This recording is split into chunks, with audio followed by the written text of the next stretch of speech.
Hello amigos, I'm your Puchta and welcome back to my channel. So ఈ రోజు వీడియోలో నేను for the first time canvas painting అయితే చేశాను అండ్ దాని యొక్క ఎక్స్పీరియన్స్ మీతో షేర్ చేద్దామని వీడియో చేస్తున్నాను.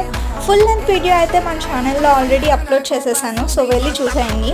పెయింటింగ్కి కావాల్సిన ఇంపార్టెంట్ థింగ్ ఏంటి అంటే కాన్ఫిడెన్స్, దాంతోపాటు ఓపిక, ఇంకా కాన్సన్ట్రేషన్. ఈ మూడు లేకపోతే మనకు పెయింటింగ్ అన్నది హైలీ ఇంపాసిబుల్ అనమాట. ఇది నాకు ఎప్పుడు తెలిసింది అంటే 1 hour పాటు కూర్చున్న ప్లేస్ నుంచి లేవకుండా ఫుల్ ఎఫర్ట్స్ పెట్టినప్పుడు నాకు తెలిసింది. అండ్ నేను బిగినింగ్లో ఒక ప్రామిస్ అయితే చేసుకున్నాను, ఇది నా ఫస్ట్ పెయింటింగ్ కాబట్టి ఎలా వచ్చినా సరే నేను యాక్సెప్ట్ చేస్తాను, so trying it self achievement అని చెప్పేసి ప్రామిస్ చేసుకున్నాను. సో అదే నాకు మంచి రిజల్ట్స్ తేయడానికి రీజన్ అయిందనమాట. సో మీ హిడెన్ టాలెంట్స్ కూడా బయట పెట్టాలనుకుంటున్నారా? So then start doing.